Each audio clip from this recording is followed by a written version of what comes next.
Eu sou a nova presidente. Vim cobrar sua dívida. A frase ecoou na sala de reuniões. Dante olhou para a mulher que acabara de entrar e seu mundo desabou. Anos atrás, para salvar sua empresa, ele a vendeu como uma mercadoria para seu pior inimigo, acreditando que ela desapareceria para sempre. Mas ela retornou, não como a esposa que ele descartou, mas como a nova e implacável chefe do império de seu rival, a mulher que agora era dona de seu destino. Se você acredita que a humilhação pode forjar a força mais poderosa, curta este vídeo e se inscreva no canal, porque a volta por cima de Isabela será inesquecível. Para entender como Isabela se tornou a mulher que entrou naquela sala de reuniões, é preciso voltar 5 anos. Voltar a um tempo em que seu mundo não era feito de contratos e participações de mercado, mas de teclas de marfim e partituras. O casamento de Isabela com Dante nunca foi uma união de corações. Foi um acordo selado com alianças de platina, uma fusão de legados onde ela era o ativo mais valioso. Dante, o jovem e ferozmente ambicioso presidente da dinâmica Apex, uma empresa de tecnologia que ele ergueu sobre as fundações do negócio de seu pai, precisava da credibilidade e das conexões sociais que o sobrenome antigo e respeitado de Isabela proporcionava. Ela, uma pianista clássica de talento prodigioso e alma gentil, cuja família via sua fortuna histórica diminuir a cada geração, precisava da estabilidade e do poder que o império em ascensão de Dante oferecia.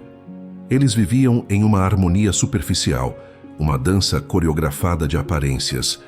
Respeitavam-se da maneira como duas nações rivais respeitam uma fronteira. Ele a via como uma obra de arte em sua coleção. Era bonita, elegante e trazia um ar de sofisticação aos seus jantares de negócios. Ele admirava sua beleza da mesma forma que admirava a arquitetura de seu escritório ou o desenho de seu relógio suíço, com uma apreciação estética, mas desprovida de qualquer curiosidade sobre sua alma. Sua paixão pela música era para ele um passatempo charmoso, uma frivolidade que a tornava mais interessante, mas fundamentalmente inútil no mundo real da competição e do lucro. Ele nunca se sentou para ouvi-la tocar de verdade, para ver como seus dedos dançavam sobre as teclas, como ela fechava os olhos e se transportava para outro lugar. Ele via a gentileza dela não como uma força, mas como uma fraqueza inerente, uma prova de que ela não estava equipada para o mundo impiedoso que ele habitava. O mundo impiedoso de Dante estava desmoronando. Uma série de investimentos arriscados, combinada com uma crise inesperada no setor de componentes eletrônicos e a pressão agressiva de seu principal concorrente, a corporação Sterling, havia colocado a dinâmica Apex de joelhos. A Sterling era governada por Silas, um magnata da velha guarda, um predador de negócios que via Dante não como um rival, mas como um inseto irritante a ser esmagado. Por meses, Dante viveu em um estado de pânico controlado, trabalhando 20 horas por dia, sua vida reduzida a planilhas, telefonemas desesperados e o gosto amargo de café requentado. Ele se tornou uma sombra em sua própria casa, e a música suave que Isabela tocava na esperança de acalmá-lo era apenas um ruído de fundo para o som de seu império se quebrando. O golpe final veio em uma tarde cinzenta e chuvosa. Silas, o arquiteto de sua ruína, convocou Dante para uma reunião na Torre Sterling, um arranha-céu de granito preto que parecia absorver a luz do céu. Não foi uma negociação, foi uma rendição. Sentado atrás de uma mesa que parecia grande o suficiente para pousar um helicóptero, Silas detalhou a aniquilação financeira de Dante com o prazer sádico de um biólogo dissecando um espécime. Sua empresa está por um fio, rapaz, disse Silas, a voz um ronronar satisfeito. Os bancos vão cortar seu crédito amanhã. Eu poderia comprar tudo o que você construiu pelo preço de um bom almoço, mas eu posso ser convencido a salvá-lo. Uma faísca de esperança desesperada acendeu em Dante. O que você quer? Ele perguntou a voz rouca. Silas sorriu, um movimento quase imperceptível. Eu não quero uma participação na sua empresa quebrada. O que eu quero é simbólico. Eu quero sua total e completa humilhação. Eu quero que você prove que tudo em sua vida tem um preço, inclusive sua esposa. O ar ficou rarefeito. Anule seu casamento com a bela Isabela. Entregue-a para mim. Eu tenho meus próprios planos para uma aliança com a família dela. Em troca, eu assumo sua dívida e lhe dou o capital para sobreviver. A proposta era monstruosa. Não era sobre negócios. Era sobre poder. Era sobre Silas provar que podia tomar qualquer coisa de Dante, inclusive a mulher que levava seu nome. Dante pensou em seus funcionários, no legado de seu pai, nos anos de trabalho duro. E em um momento de traição fundamental, ele fez sua escolha. Ele voltou para casa como um homem morto andando. A chuva batia nas janelas da cobertura, um ritmo fúnebre. Ele encontrou Isabela na sala de música, seus dedos se movendo sobre as teclas do piano, criando uma melodia melancólica que parecia antecipar a tragédia. A beleza daquele som era uma tortura. Isabela, ele disse, e ela parou de tocar, virando-se para ele com um sorriso preocupado que o partiu por dentro. Ele não conseguiu suavizar o golpe. Ele apresentou os fatos com a precisão fria de um cirurgião amputando um membro. A empresa, a ruína, a oferta de Silas, a condição. Qual condição? Ela perguntou, a voz um sussurro. A condição, disse Dante, finalmente desviando o olhar, incapaz de encarar a dor que estava prestes a infligir. É que nosso casamento seja anulado e que você se case com ele. Isabela o encarou, a mente se recusando a processar as palavras. Então, ela riu. Um som pequeno, oco e quebrado. É uma piada horrível, Dante. Não é uma piada, ele respondeu, a voz monótona, já colocando os papéis de anulação sobre o piano, sua assinatura já visível. É a única maneira. Maneira, ela sussurrou, levantando-se, a incredulidade se transformando em um horror crescente. Você está me vendendo? Eu sou um bem a ser liquidado para salvar seus negócios? Ela olhou para o homem com quem se casara, o homem a quem prometera lealdade, e viu um estranho. Um homem tão oco e faminto por sucesso que devoraria a alma de outra pessoa para se alimentar. Com as mãos tremendo de uma fúria e dor que ela nunca sentira, ela pegou a caneta. Ela assinou os papéis, não para libertá-lo, mas para se libertar dele. No momento em que a tinta secou, algo dentro dela morreu, mas algo outro, algo mais duro e mais frio que o aço, nasceu das cinzas.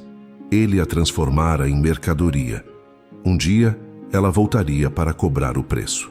O exílio de Isabela não foi para uma terra distante, mas para um castelo ainda mais alto, uma gaiola ainda mais opulenta.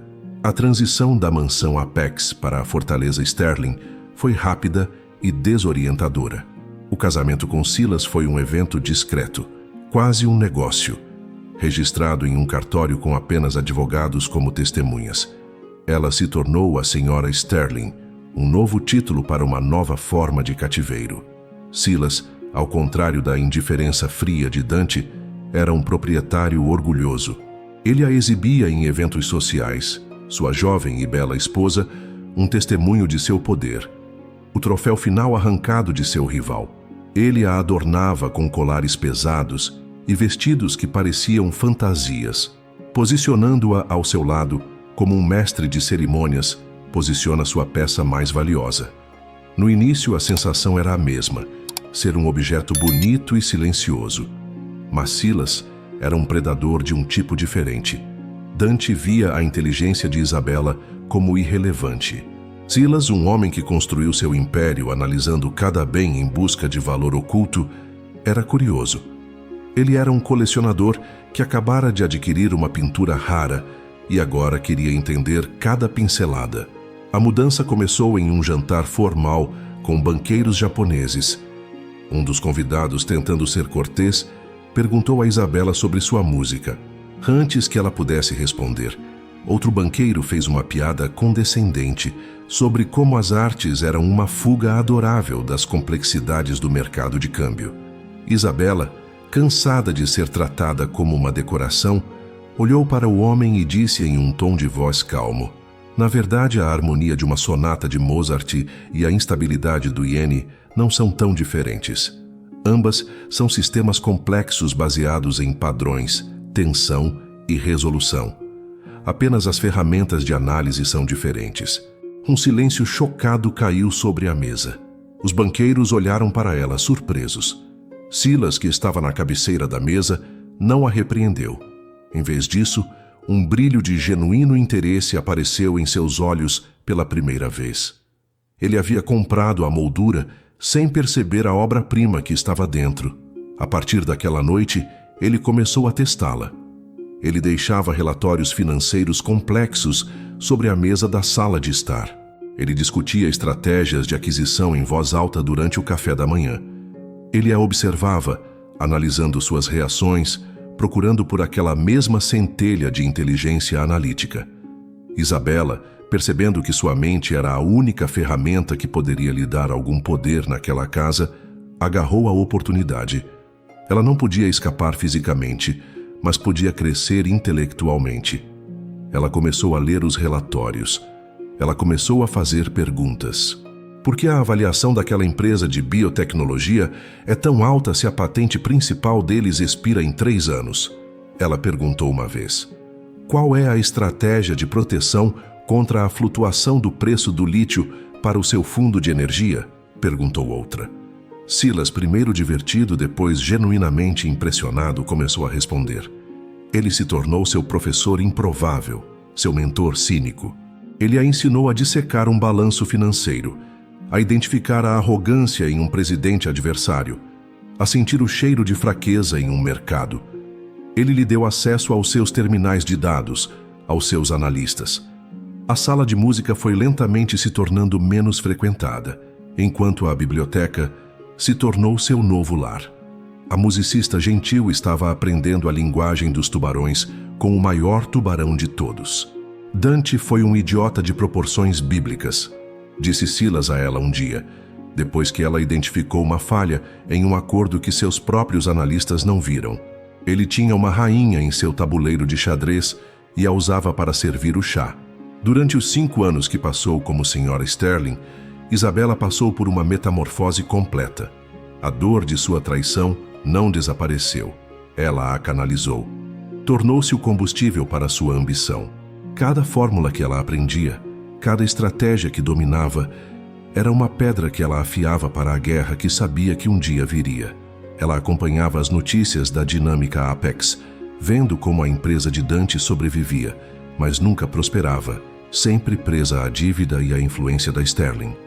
O fim de seu exílio e o início de seu reinado vieram de forma inesperada. Silas, um homem que parecia indestrutível, sucumbiu a um ataque cardíaco fulminante em seu jato particular sobre o Atlântico. O mundo financeiro prendeu a respiração. Sem herdeiros diretos, o destino do vasto império Sterling era uma questão de especulação febril. Isabela foi convocada ao escritório principal do advogado de Silas, esperando ser informada de que receberia uma pensão generosa, uma vida de luxo silencioso. Mas o testamento de Silas foi seu ato final de poder e ironia. Ele deixou quase todo o seu império, sua participação majoritária, o controle total da corporação Sterling e todos os seus bens para uma única pessoa, sua esposa, Isabela Sterling. Uma carta pessoal acompanhava o testamento. Com a caligrafia forte de Silas, dizia: Eu a peguei para humilhar um menino, mas descobri uma mulher que era minha igual. Um império não pode ser governado pela linhagem. Ele precisa de instinto, e você tem o instinto de um predador. Este poder é agora seu. Use-o. Seja mais implacável do que eu fui. Mostre ao mundo o que uma joia descartada pode fazer. Naquele momento, Isabela deixou de ser uma vítima. Ela não era mais a esposa de Dante, nem a viúva de Silas. Ela era a nova força dominante no cenário empresarial. E sua primeira ordem de negócios seria agendar uma reunião com o presidente da dinâmica Apex, um de seus bens mais problemáticos. O acerto de contas estava marcado. Se você admira uma mulher que se reergue das cinzas, comenta Renascer. 5 anos podem ser uma eternidade ou um piscar de olhos. Para Dante foram 5 anos de uma espécie de purgatório corporativo. A dinâmica Apex sobreviveu, mas não prosperou.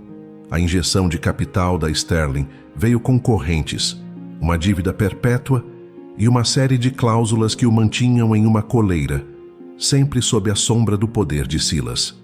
Ele se tornou mais duro, mais cínico, um rei governando um reino sitiado. O sacrifício de seu casamento com Isabela tornou-se um fato enterrado, uma nota de rodapé desagradável em sua história de sobrevivência, um custo que ele se convenceu de que era necessário. Ele raramente pensava nela, e quando o fazia, era com um distanciamento calculado, imaginando-a vivendo uma vida de luxo ocioso como a esposa troféu de um homem velho. Ele não sentia a culpa, sentia o ressentimento de um homem que fora forçado a fazer uma escolha difícil. Naquela manhã, o ar na sede da dinâmica Apex estava carregado. Após a morte súbita de Silas, a corporação Sterling estava em fluxo. Um novo conselho havia assumido o controle, e eles haviam convocado uma reunião com seus principais devedores. Dante sabia que aquela reunião definiria o futuro de sua empresa. Ele esperava um confronto com um comitê de advogados e executivos de terno cinza, homens como Silas, prontos para apertar o laço em seu pescoço. Ele se preparou para a batalha, vestindo sua armadura de arrogância e dados financeiros, pronto para defender cada centímetro de seu território. Ele estava em sua sala de reuniões, seu santuário de poder, olhando para a cidade através da parede de vidro, quando sua secretária anunciou a chegada da delegação da Sterling. "Mande-os entrar", ele disse, a voz firme. A porta se abriu. Dante se virou, um sorriso profissional e frio já se formando em seus lábios. Mas o sorriso morreu antes de nascer. Não eram os homens de terno cinza que ele esperava. A primeira pessoa a entrar foi o antigo advogado de Silas, um homem que ele conhecia de vista. Mas a pessoa que o seguia, a pessoa que se movia com uma graça e autoridade que dominavam o espaço, era Isabela. O tempo parou. O som da cidade do lado de fora desapareceu. A mente de Dante, geralmente tão rápida e analítica, simplesmente parou de funcionar. Era um erro, uma alucinação. Era Isabela, mas ao mesmo tempo não era. O rosto era o mesmo, com seus traços delicados e olhos expressivos, mas tudo o mais era de uma estranha. A suavidade havia sido substituída por uma quietude poderosa, a gentileza em seus olhos, por uma inteligência fria e analítica. Ela não usava um de seus vestidos fluidos de seda. Usava um tailleur preto, cortado com uma precisão cirúrgica que exalava poder. Seu cabelo estava preso em um coque elegante que acentuava a linha de seu pescoço e a força de sua mandíbula. Ela não era a musicista que ele descartou. Era uma rainha entrando em seus domínios. O choque no rosto de Dante era tão absoluto, tão nu, que por um breve segundo, Isabela sentiu uma pontada de satisfação sombria, a primeira recompensa por 5 anos de dor reprimida. Ela caminhou pela sala, seus saltos produzindo um som nítido e decidido sobre o piso de madeira, um som que parecia contar cada passo de sua longa jornada de volta. Ela não parou na frente da mesa.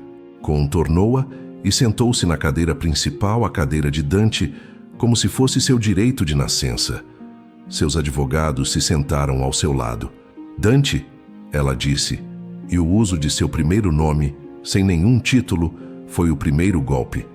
A voz dela era a mesma, mas a melodia havia mudado. Não era mais suave. Era nítida, controlada e ressoava com uma autoridade inquestionável. "Imagino que você esteja surpreso em me ver." Dante finalmente encontrou sua voz, embora soasse estranha e distante para seus próprios ouvidos. "Isabela, o que você está fazendo aqui?" "Uma pergunta justa", ela respondeu, um leve sorriso irônico tocando seus lábios. "Após o falecimento de meu marido, o conselho da Sterling precisou de uma nova liderança. Acontece que eu era a acionista majoritária. Eles me elegeram para o cargo de presidente na semana passada. Acho que você pode me chamar de sua nova parceira de negócios, ou mais precisamente, sua principal credora." Ela então fez um gesto para um de seus advogados, que deslizou uma pasta pela mesa. Vamos direto ao ponto. A dinâmica Apex está em violação de 3 cláusulas de seu acordo de dívida conosco. Temos o direito de exigir o pagamento integral imediatamente, o que, como ambos sabemos, levaria à sua falência instantânea. Dante olhou para a mulher à sua frente. A menina frágil que ele vendera para salvar sua empresa agora tinha o poder de aniquilá-lo com um aceno de cabeça. A ironia era tão esmagadora, tão perfeita em sua crueldade, que ele quase riu. Foi então que ela proferiu a frase que ele ouvira no início da reunião. A frase que agora se repetia em sua mente como um eco de sua própria condenação. Eu sou a nova presidente. Vim cobrar sua dívida. A obsessão de Dante por ela não começou com amor ou desejo. Começou naquele exato momento, com um medo e uma admiração aterrorizantes. A mulher que ele pensava ter quebrado havia se reconstruído com os pedaços que ele descartou, e ela havia construído uma fortaleza. E ele estava do lado de fora, no frio, implorando para entrar. A reunião inicial foi o prelúdio de uma guerra psicológica. Isabela não executou a dívida imediatamente. Isso seria muito simples, muito rápido. Em vez disso, ela iniciou um processo de reestruturação da dívida. Uma série de reuniões semanais, onde ela, pessoalmente, dissecaria cada aspecto da dinâmica Apex. Era um jogo de poder disfarçado de prudência nos negócios. Dante, que antes comandava exércitos de executivos, agora era forçado a se apresentar na sala de reuniões da Sterling, o antigo covil de Silas, agora o trono de Isabela, toda semana, com relatórios e projeções, como um gerente de filial, prestando contas à matriz. A humilhação era um prato servido frio, em fatias finas e semanais. As reuniões eram um campo de batalha de vontades. Isabela era uma adversária implacável. Tendo aprendido com o mestre da análise forense de negócios, Silas, ela via cada fraqueza, cada projeção otimista demais, cada pequena ineficiência na operação de Dante. Ela o questionava com uma precisão cirúrgica. Seu custo de aquisição de clientes aumentou 12% no último trimestre, mas seu investimento em publicidade permaneceu o mesmo. Explique a discrepância, ela dizia sem tirar os olhos de seu tablet. Sua cadeia de suprimentos depende de um único fornecedor em uma região politicamente instável. Qual é o seu plano de contingência? Ela não era apenas a presidente de uma empresa rival. Ela parecia saber mais sobre a empresa dele do que ele mesmo. Dante, por sua vez, lutava com a ferocidade de um animal encurralado. Ele se preparava para cada reunião como se fosse para a guerra. Trabalhava noites a fio, antecipando as perguntas dela, fortalecendo seus argumentos, defendendo seu território. Ele se recusava a se curvar. E nesse embate de intelectos, algo inesperado começou a acontecer. A raiva e a humilhação de Dante começaram a se misturar com um respeito relutante. Ele estava vendo pela primeira vez a mulher que Isabela realmente era: brilhante, perspicaz, estratégica. A mulher que ele tratara como um acessório era, na verdade, sua igual em todos os sentidos, talvez até sua superior. E essa percepção era ao mesmo tempo aterrorizante e estranhamente excitante. Ele começou a observá-la, não como um ex-marido, mas como um estrategista estudando um oponente genial.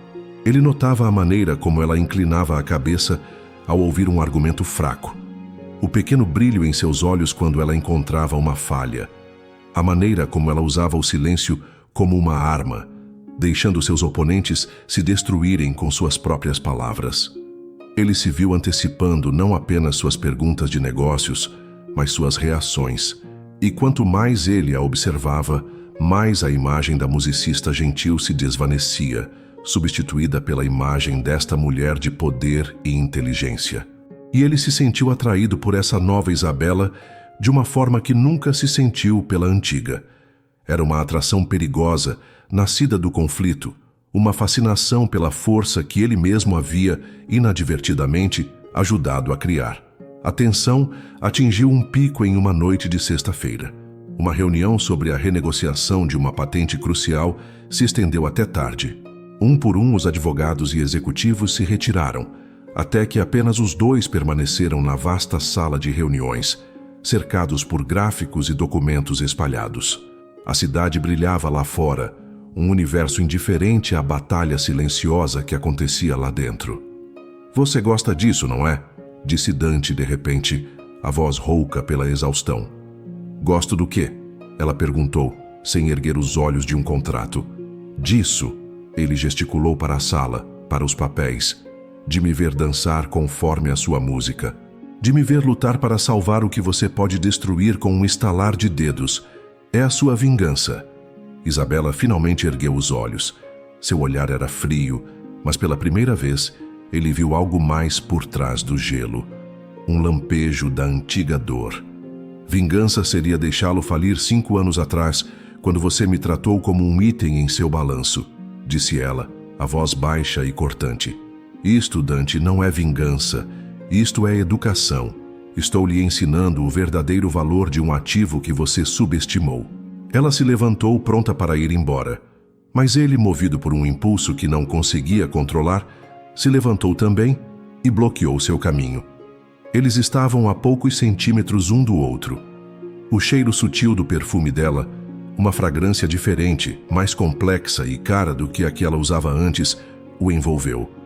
"Talvez eu tenha subestimado", ele sussurrou, a voz uma mistura de desafio e confissão. "Mas talvez você também esteja subestimando o que está acontecendo entre nós agora." Ele ergueu a mão.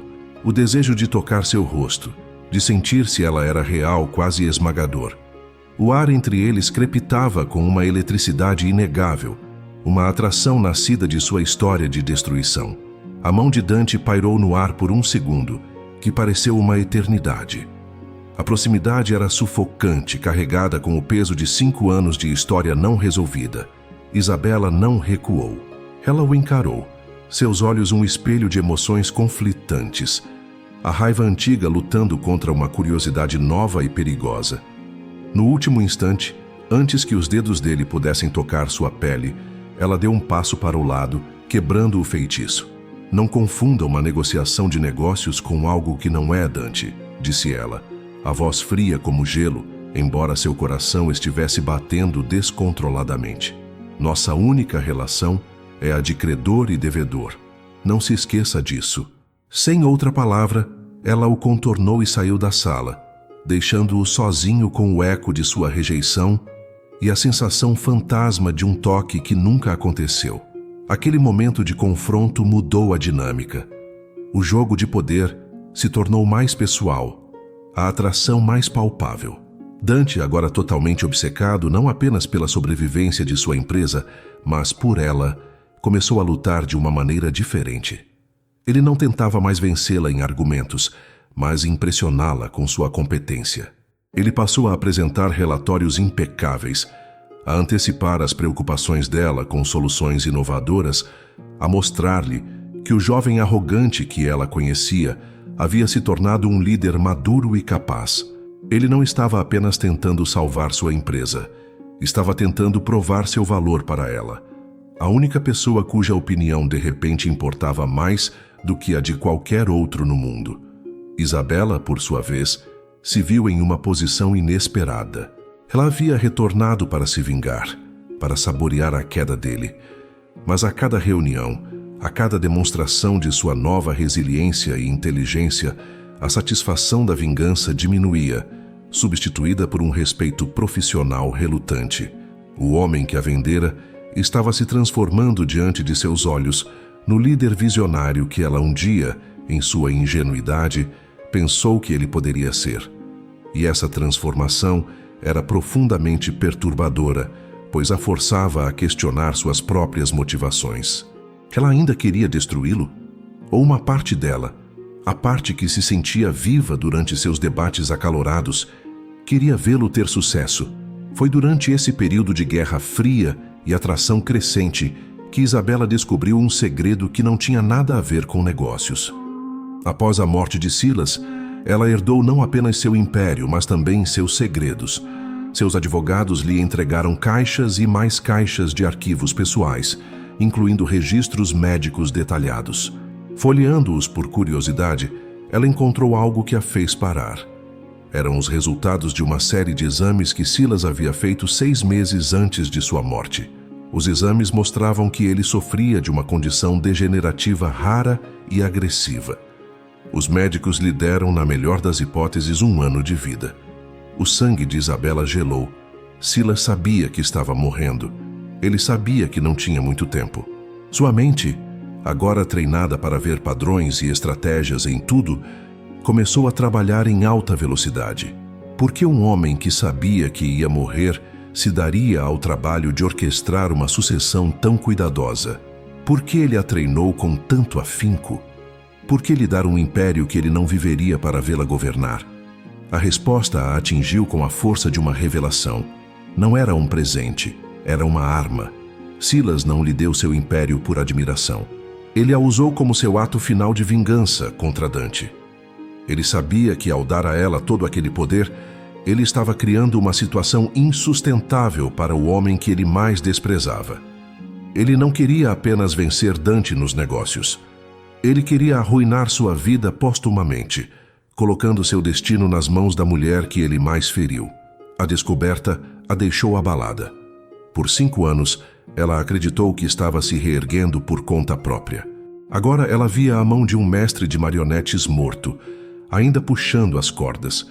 Sua ascensão não foi apenas mérito seu, foi o último movimento de um jogo de xadrez de um homem morto. E ela era a peça principal. Essa nova verdade a forçou a reavaliar tudo. Sua vingança não era puramente sua. E mais perturbador ainda, o poder que ela exercia sobre Dante era o resultado de um plano de outro homem.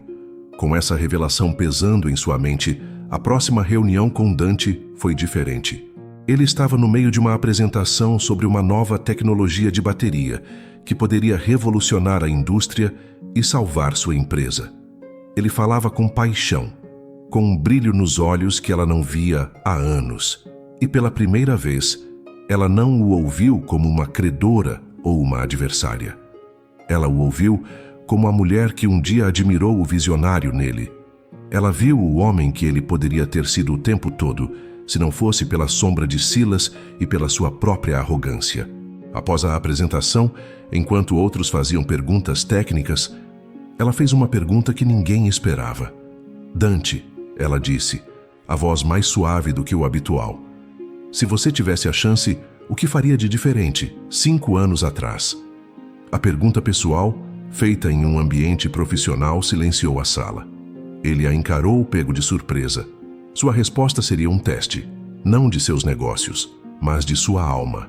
Ele poderia dar uma resposta corporativa, falar sobre gestão de risco, mas ele olhou para ela e decidiu dizer a verdade. Tudo, ele sussurrou, a voz carregada de um arrependimento que era palpável. Eu teria lutado, teria perdido a empresa, teria perdido tudo antes de ter perdido você. Naquele momento, com aquela confissão, a dinâmica entre eles mudou irrevogavelmente. A descoberta do segredo de Silas a fez questionar sua vingança, e a confissão dele a fez questionar seu coração. A guerra pelo poder estava terminando, e uma batalha muito mais complicada estava prestes a começar. A confissão de Dante, eu teria perdido tudo antes de ter perdido você, quebrou a última barreira de gelo entre eles. A sala de reuniões, antes um campo de batalha, de repente pareceu pequena e íntima. O jogo de poder havia terminado, substituído pela verdade crua de 2 passados trágicos colidindo. Isabela, agora ciente de que sua ascensão foi parte da vingança póstuma de Silas, e Dante, nu em sua admissão de arrependimento, estavam finalmente no mesmo nível. Ela o dispensou da reunião mais cedo, incapaz de continuar com a farsa de ser sua algoz. Naquela noite, Dante não foi para casa. Ele foi até a ponte que cruzava o rio, o mesmo lugar para onde ele ia anos atrás, quando a pressão de construir sua empresa parecia insuportável. Ele ficou ali, o vento frio chicoteando seu rosto, e sentiu o peso total de seu erro. O arrependimento não era mais uma reação ao poder dela sobre ele. Era uma dor profunda e corrosiva por sua própria falha moral. Ele não havia apenas feito uma escolha de negócios ruim. Ele havia traído a única pessoa que o tratara com genuína gentileza em seu mundo de tubarões. Ele havia vendido uma alma por tijolos e argamassa, e a percepção de sua própria monstruosidade o deixou vazio. Ele sabia que precisava fazer mais do que se desculpar. As desculpas eram inúteis.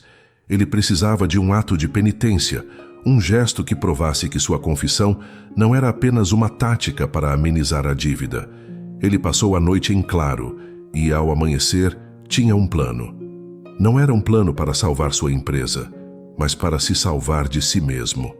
Na manhã seguinte, ele chocou o mundo dos negócios.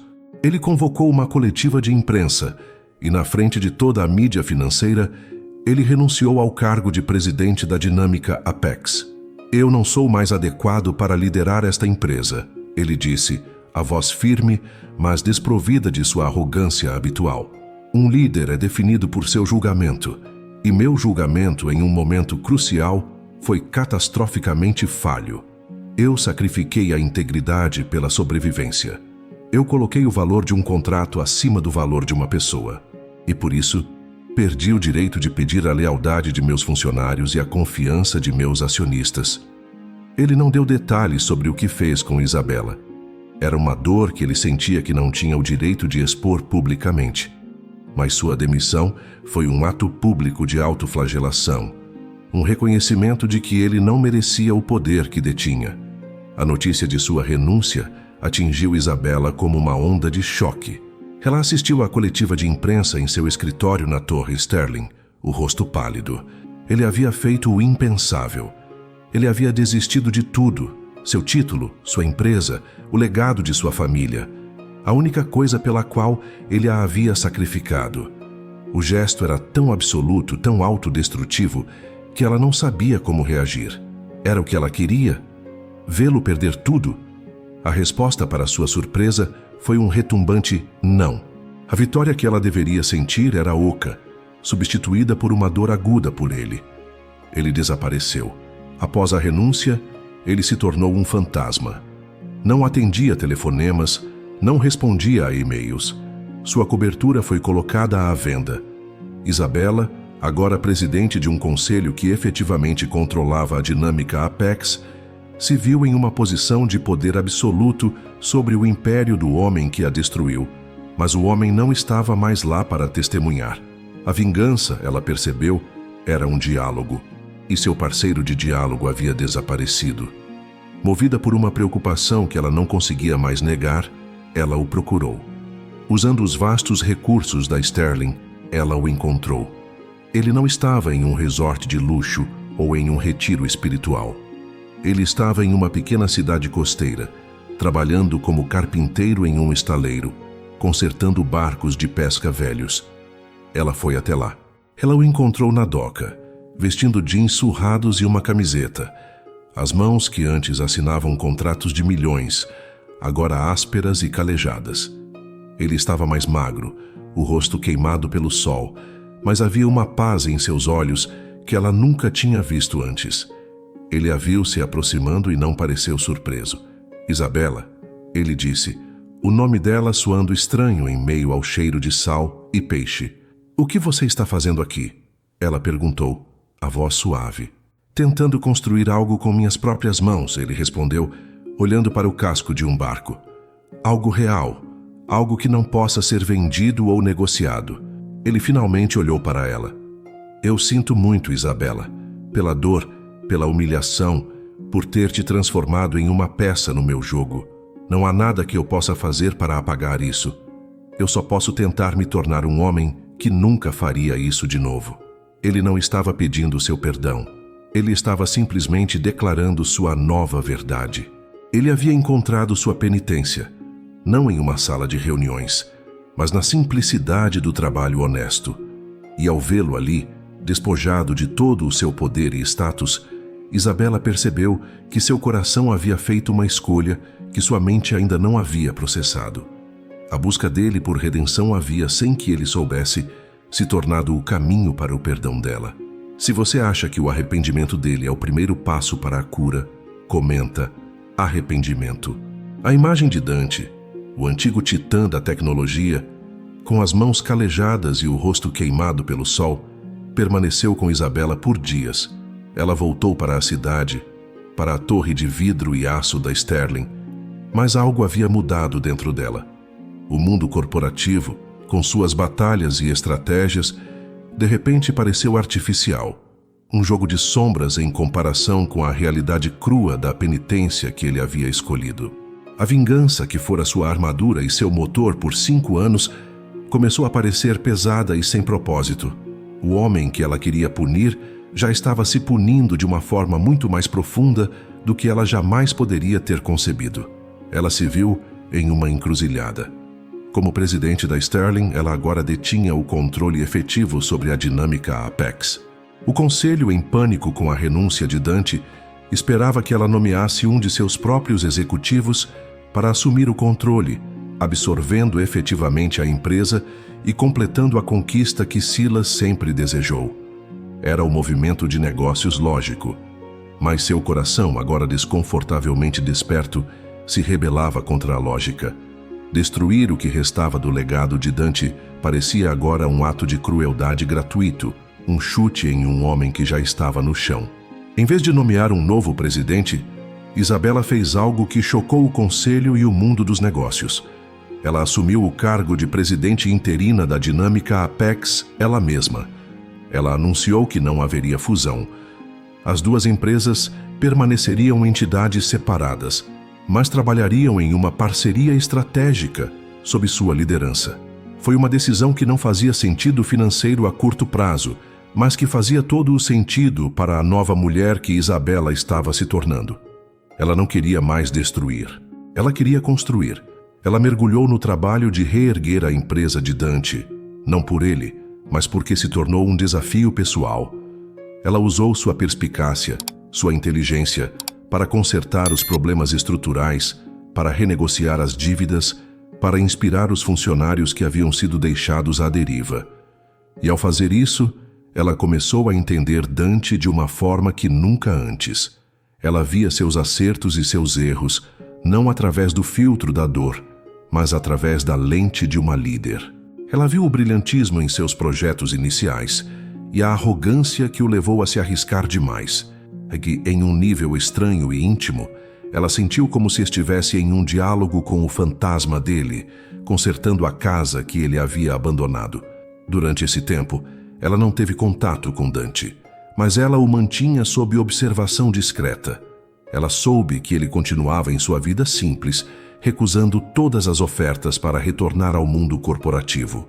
Ele parecia contente, e essa paz que ele encontrou, uma paz que não dependia de poder ou dinheiro, começou a curar algo dentro dela também. O ódio que ela carregava era uma âncora pesada, e ao vê-lo se libertar de suas próprias correntes, ela sentiu as suas próprias se afrouxarem. A verdadeira cura, no entanto, veio de uma ação que ela tomou meses depois. Ela descobriu que o estaleiro onde Dante trabalhava estava prestes a ser fechado, vítima de uma grande incorporadora que queria construir um resort de luxo no local. Os trabalhadores, muitos dos quais estavam lá há gerações, seriam despejados. Sem hesitar, Isabela, através de uma empresa de fachada da Sterling, comprou secretamente a incorporadora. Ela então cancelou o projeto do resort e, em vez disso, investiu na modernização do estaleiro, garantindo os empregos e o futuro da pequena comunidade. Dante descobriu o que ela havia feito. O dono do estaleiro, um velho amigo, contou-lhe sobre a misteriosa benfeitora que os salvara. Dante sabia que só poderia ser ela. Ele a confrontou. Ele dirigiu de volta para a cidade e a esperou do lado de fora da torre Sterling, não como o carpinteiro, mas como o homem que precisava de respostas. "Por que você fez isso, Isabela?" Ele perguntou quando ela saiu. "Você não me deve nada, você não deve nada àquelas pessoas." Ela o encarou, a luz do entardecer suavizando os traços de seu rosto. "Você me ensinou uma lição, Dante, embora não fosse sua intenção", disse ela. "Você me ensinou que o poder pode ser usado para destruir. Silas me ensinou que o poder pode ser usado para controlar. E eu decidi que queria ver se ele poderia ser usado para construir." Ela deu um pequeno sorriso, o primeiro sorriso genuíno que ele via nela em anos. Acho que estou finalmente entendendo o tipo de líder que quero ser. Naquele momento, as cicatrizes que os definiam pararam de doer. Eles não eram mais o traidor e a traída, o credor e o devedor. Eram duas pessoas que haviam passado pelo inferno e saído do outro lado, transformadas. A dor havia sido o catalisador, e a cura estava acontecendo não através do esquecimento, mas através de atos de inesperada graça e redenção. A nova harmonia encontrada por Isabela e Dante era uma paz conquistada a duras penas, mas o mundo corporativo raramente permite que a paz dure. A decisão de Isabela de administrar a dinâmica Apex como uma entidade separada e de investir no estaleiro foi vista por alguns membros do conselho da Sterling como um sentimentalismo perigoso. Liderados por um executivo ambicioso e sem escrúpulos chamado Marcus, um protegido de longa data de Silas que se sentia traído por não ter herdado o império, uma facção começou a conspirar contra ela. Eles viam sua compaixão como fraqueza e sua conexão com Dante como um conflito de interesses que poderia ser explorado. A ameaça final não veio na forma de uma aquisição hostil, mas de um ataque pessoal e venenoso. Marcus, usando os recursos da Sterling, contratou investigadores particulares para desenterrar qualquer sujeira que pudessem encontrar sobre a vida reclusa de Dante. Eles não encontraram crimes, mas encontraram algo que poderia ser torcido em uma arma: a história da morte do pai de Dante. Marcus e sua facção começaram a vazar uma nova narrativa para a imprensa financeira. A história que eles contaram era uma mentira habilmente construída sobre uma base de verdade. Eles alegaram que a renúncia de Dante não foi um ato de penitência, mas uma manobra covarde para escapar das consequências de uma má gestão que beirava a fraude, a mesma que levara seu pai ao suicídio. Eles então teceram a mentira final, que Isabela, ciente dessa fraude iminente, estava usando seu poder na Sterling para proteger Dante e a dinâmica Apex, não por razões de negócios, mas por um relacionamento pessoal ilícito, colocando em risco o Império Sterling para salvar seu antigo amor. Eles transformaram a história de redenção deles em uma conspiração sórdida de fraude e favoritismo. O ataque foi brutal e eficaz. A reputação de Isabela, que havia se tornado a de uma líder forte e visionária, foi subitamente posta em xeque.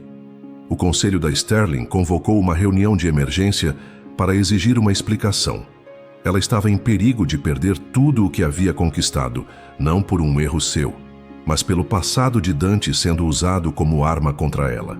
Quando a notícia do escândalo chegou a Dante na pequena cidade costeira, sua primeira reação foi se afastar ainda mais, para não arrastá-la para o fundo com ele.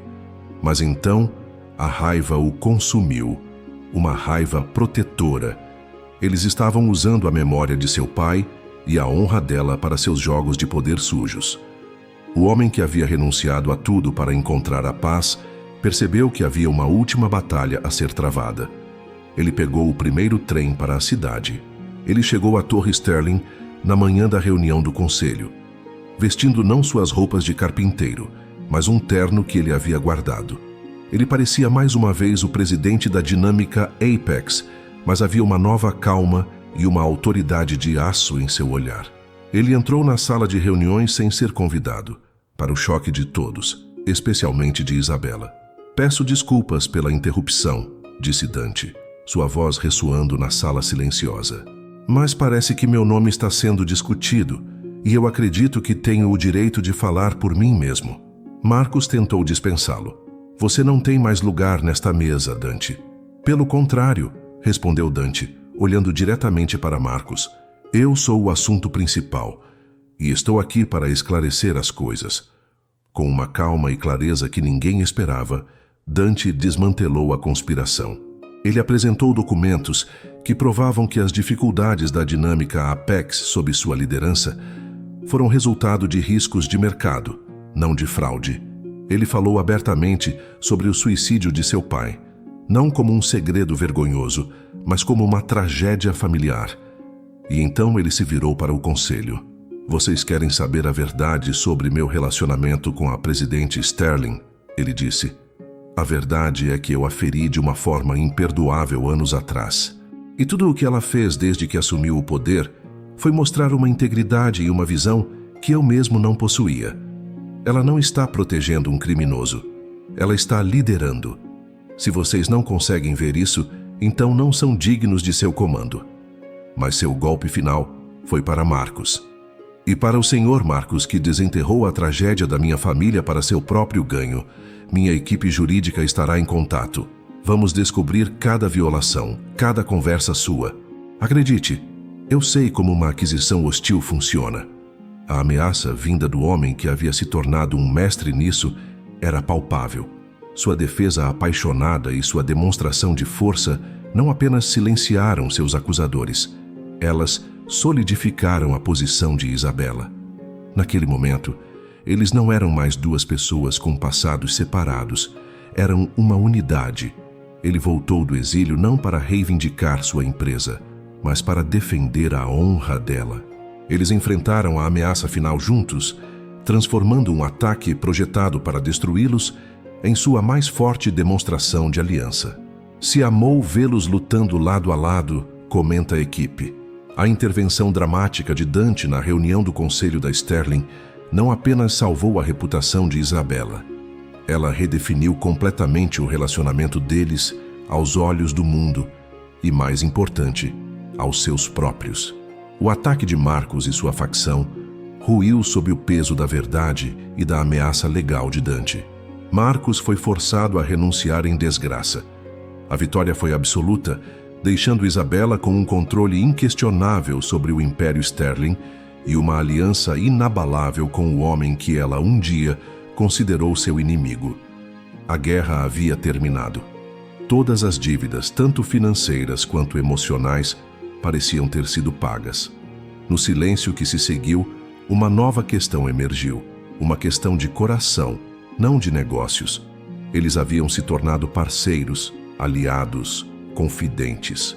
A atração que sentiam um pelo outro, antes um jogo perigoso de poder e curiosidade, havia se aprofundado em algo mais sólido, um afeto baseado em um respeito conquistado a duras penas e em uma compreensão mútua de suas cicatrizes. Mas nenhum dos dois ousava dar o próximo passo. O fantasma de seu primeiro casamento, um contrato frio, uma transação, pairava sobre eles. Dante sabia que o fardo de quebrar esse impasse era dele. Ele não poderia simplesmente convidá-la para sair ou assumir que poderiam retomar de onde pararam. O passado exigia um reconhecimento e o futuro exigia uma proposta que fosse o oposto polar de sua história inicial. Ele não precisava de um gesto grandioso de riqueza, precisava de um gesto de significado profundo. E ele encontrou a inspiração no lugar onde a jornada dela começou, a música. Ele passou semanas em segredo, não em salas de reunião, mas em aulas. Ele, que nunca havia tocado um instrumento em sua vida, contratou o melhor professor de piano da cidade. Com a mesma dedicação obsessiva com que um dia aprendeu a ler balanços financeiros, ele aprendeu a ler partituras. Suas mãos, primeiro calejadas pelo trabalho de carpinteiro e depois macias novamente pela vida corporativa, agora estavam desajeitadas e doloridas enquanto ele praticava escalas por horas a fio, noite adentro. Ele a convidou para um evento na antiga sala de música da mansão Sterling, o mesmo lugar onde Silas a havia testado e onde ela passara tantas horas solitárias. Ela entrou, esperando um jantar ou uma conversa séria. Em vez disso, encontrou a sala iluminada apenas por velas, com o grande piano de cauda aberto no centro. Dante estava sentado ao piano, vestindo um terno simples, o rosto tenso de nervosismo. "Eu tenho uma proposta de negócios final para você", ele disse, a voz um pouco instável. "Mas primeiro preciso apresentar meu argumento." E então ele começou a tocar. Não era uma peça virtuosa de Chopin ou Liszt, era uma melodia simples, hesitante, cheia de pequenas pausas e imperfeições. Mas era uma melodia que Isabela reconheceu imediatamente. Era uma pequena composição que ela mesma havia escrito 5 anos antes, uma peça melancólica sobre amor e perda, uma que ela costumava tocar na casa de Dante, acreditando que ele nunca estava ouvindo. A percepção de que ele se lembrava, de que ele havia guardado aquela melodia em sua memória por todos aqueles anos, a atingiu com uma força avassaladora.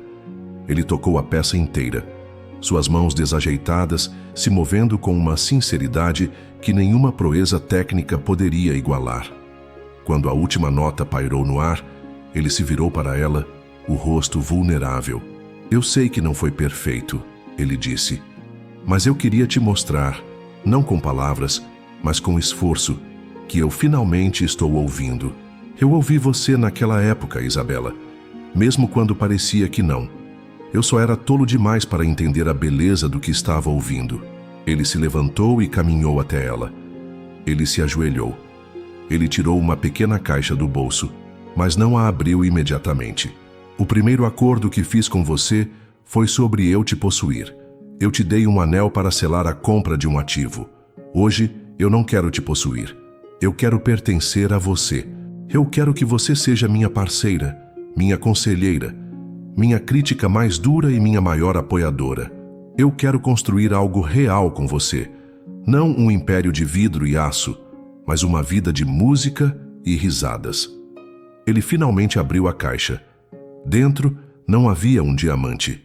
Havia um anel de platina simples, gravado no interior não com iniciais, mas com as primeiras notas da melodia que ele acabara de tocar.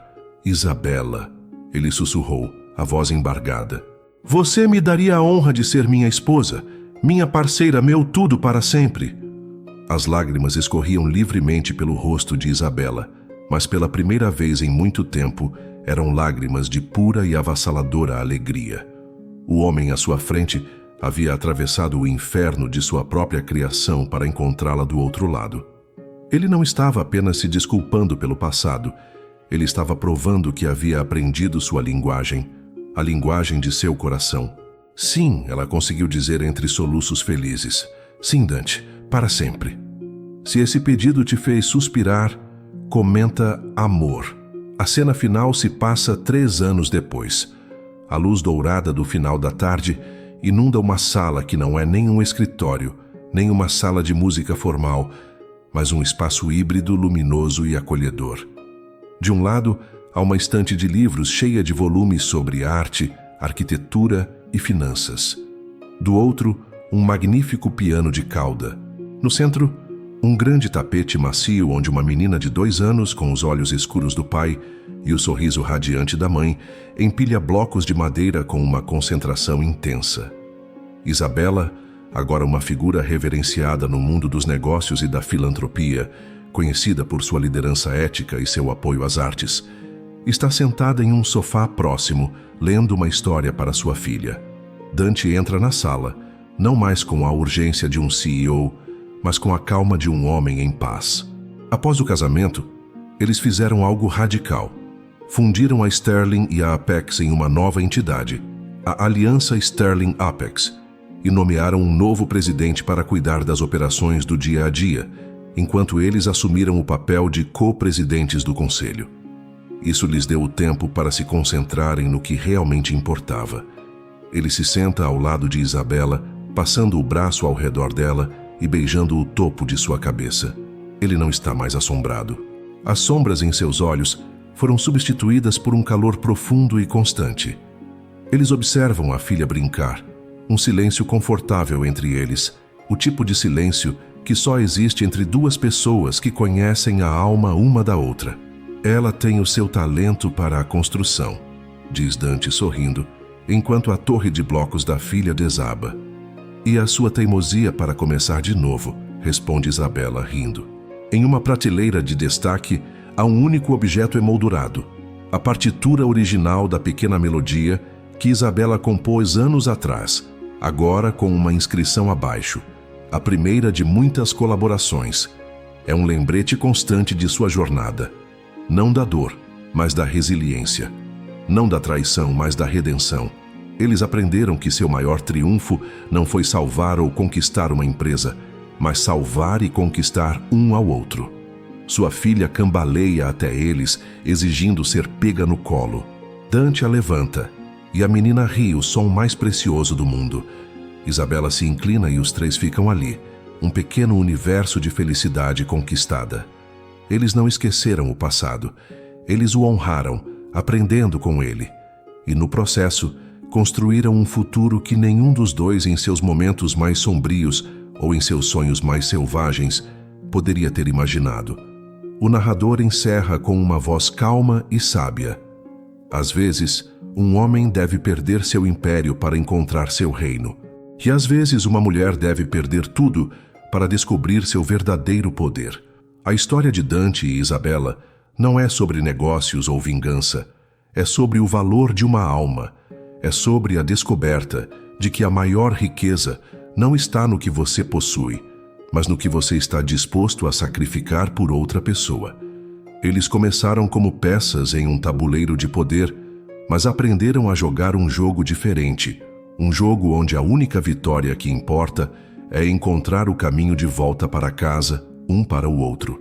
A cena final mostra a família abraçada, a luz do sol poente envolvendo-os em um brilho dourado, a melodia suave de um piano começando a tocar ao fundo. Se essa história te emocionou, compartilhe agora e escreva aqui nos comentários "compartilhado". Fim da história.